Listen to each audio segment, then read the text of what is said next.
साथियों, आज हम वैदिक गुणन के अंतर्गत निखलम विधि से गुणा करने की विधियों का अध्ययन करेंगे, जिसका की सूत्र है निखलम नवता चरम दस्ता। इसका मतलब अंतिम 10 से शेष 9 से। इस विधि से 4 तरीके के प्रश्नों को बहुत ही आसानी से हल किया जा सकता है। इस विधि में सबसे पहले आता है जब दोनों संख्याएं क्रियात्मक आधार से कम हो। अब 7 और 8 दोनों का क्रियात्मक आधार 10 है, तो आधार सबसे पहले लिखा हमने, आधार बराबर 10। अब देखिए हम लिखते हैं सबसे पहले संख्या, यहां हो गया विचलन, या इसको हम पूरक भी पढ़ते हैं।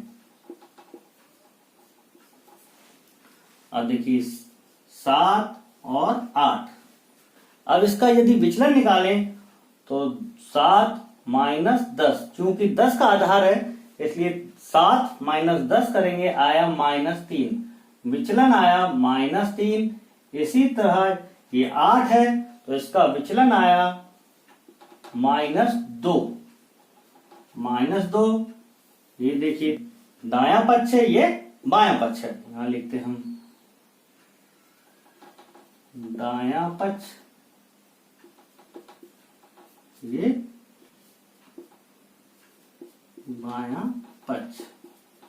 अब देखिए चूंकि इनका आधार 10 है, इसमें एक शून्य है, इसलिए दाएं पक्ष में एक अंक आएगा, तो -3 गुणा -2। अब हम बाएं पक्ष में आए, यदि बाएं पक्ष में आएंगे तो या तो इन दोनों को सरल करें तो भी 7 में से 2 घटेगा तो भी 5 आएगा। 7 माइनस 2 बराबर 5, या 8 माइनस 3 बराबर 5 आएगा। तो हमने यहाँ 5 लिखा, और देखिए 5 और प्लस माइनस माइनस का गुणा हुआ तो प्लस आया, और 3 दूनी 6, तो इन दोनों का गुणा 56 आएगा। तो इस ट्रिक से बहुत आसानी से हम गुणा कर सकते हैं एक संख्या। 93 का गुणा 93 में करना है। यदि हम दोनों का आधार देखें तो दोनों 100 के आसपास है, तो हम इनका आधार बराबर 100 लेते हैं। अब सबसे पहले संख्या या विचलन, तो देखिए संख्या है 91 और 93, और विचलन है 91 माइनस 100 बराबर -9, और ये आया -9 आया इसका विचलन, और 93 का विचलन है -7। अब ये दायां पक्ष, ये बायां पक्ष, पहले की तरह -9 गुणे -7। यदि इन दोनों को सरल करें, या तो 91 माइनस 7 बराबर 84, या हम इन दोनों को सरल करें 93 माइनस 9 बराबर 84 बराबर ही होगा। तो यहाँ पे हमारा 84 करेंगे, 84 और माइनस माइनस माइनस प्लस, और 9 तिया 27, तो क्या प्लस के 63, और 80 इसका आंसर है 84 63। यदि यहाँ कभी ऐसा होता है कि आधार 10 होता तो ये एक अंक हासिल का आके इस साइड में 84 में जुड़ जाता, क्योंकि अंक 2 शून्य है, आधार 100 के आधार में 2 शून्य है, इसलिए यहाँ पर 2 अंक आएंगे। तो इसका आंसर हमारा 8400। इस प्रकार के प्रश्नों में जिसमें दी गई संख्याएं आधार से बड़ी हों, जैसे कि 13 और 16, इसका आधार 10 है। अब यहां लिखा संख्या यहाँ विचलन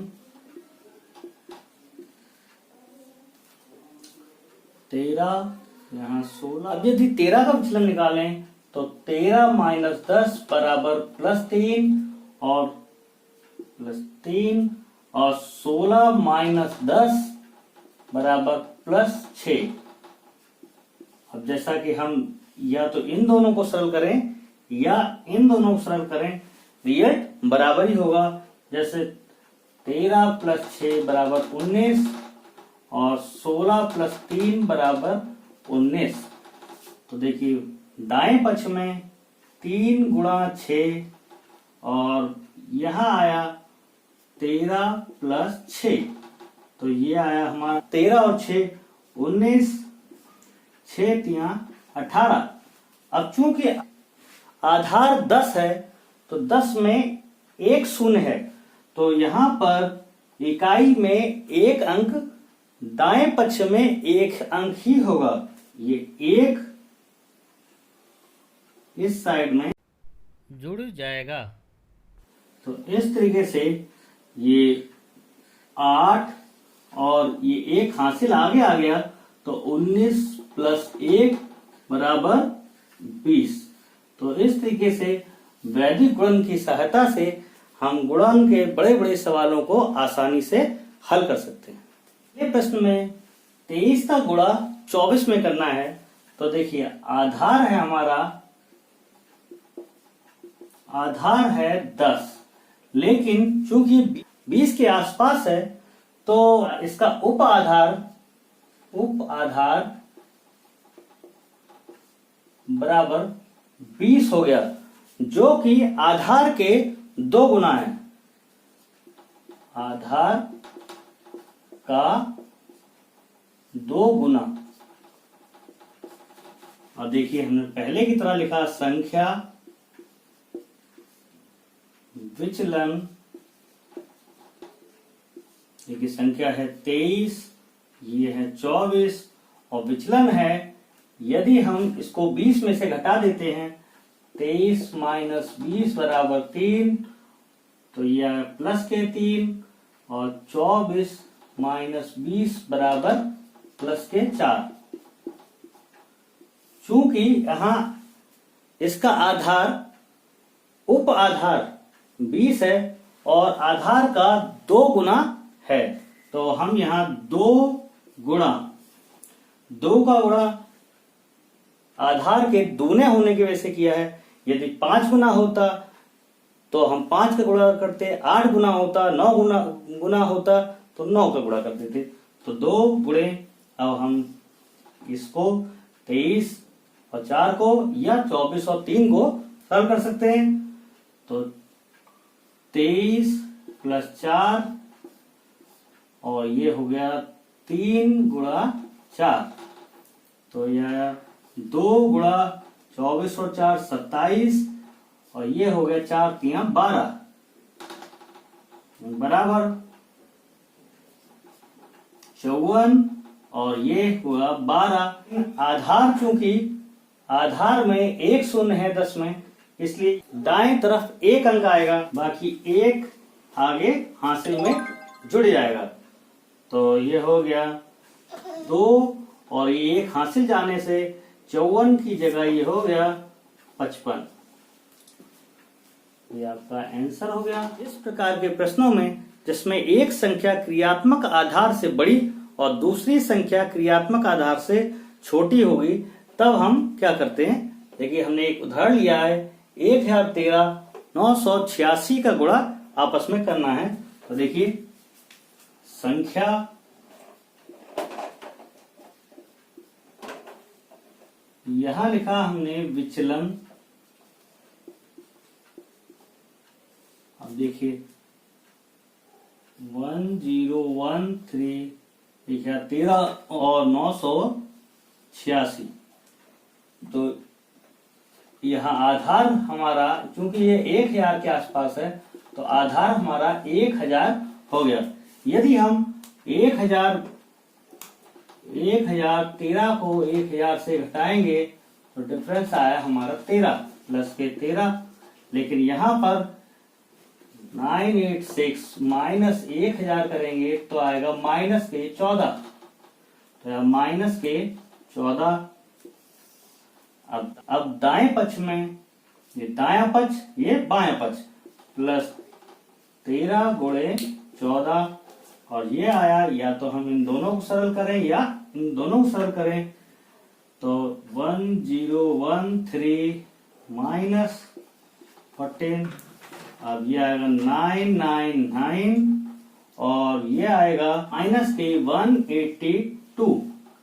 अब यहाँ ध्यान रखने वाली बात ये, चूंकि ये माइनस में है 999 और माइनस में होने की वजह से हम इसको विनकुलम में लिख सकते हैं 182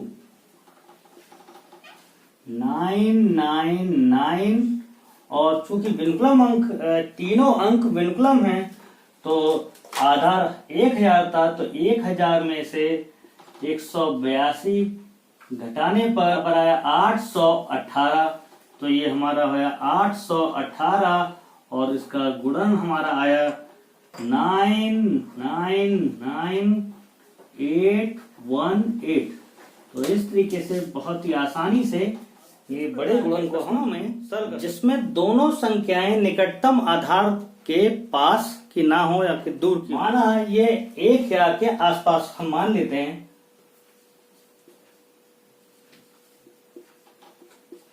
बराबर 1000 है।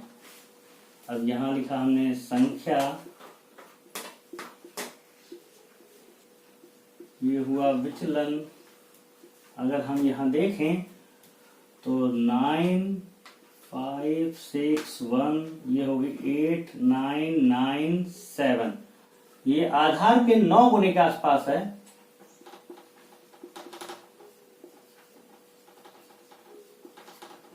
नौ गुने के आसपास है, तो हम इसको यदि 9000 के आसपास देखेंगे तो ये आया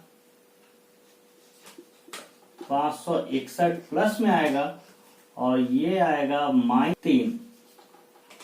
अब जैसे हम पहले करते थे, ये दायां पक्ष ये बायां पक्ष, दाएं पक्ष में प्लस के 561 और गुणा -3, और यहां हम इन दोनों में से या तो इसको सॉल्व करें या हम इसको सॉल्व करें, एक ही बात है।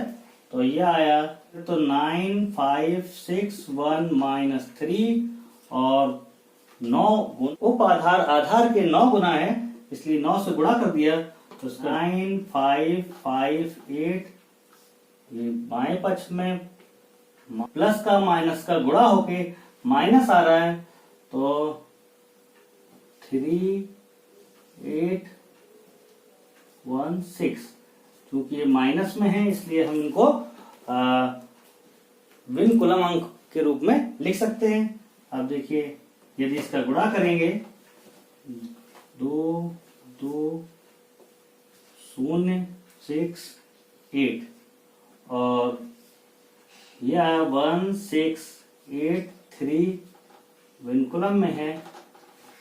अब इस प्रकार के प्रश्नों को हल करने के लिए बाएं पक्ष में इकाई का अंक है उसको आधार से गुणा करके दाएं पक्ष को घटा देते हैं, तो 2 गुणे 1000 2000 -1683 713, तो दाएं पक्ष में आया 317 और 8602, और चूंकि ये 2 इस साइड में चला गया था इसलिए यहाँ पे आया 0, तो हमारा कुल आंसर आया 86020317। तो इस तरीके से हम निखलम विधि का प्रयोग करते हुए बड़े से बड़े संख्याओं का गुणन चुटकियों में कर सकते हैं।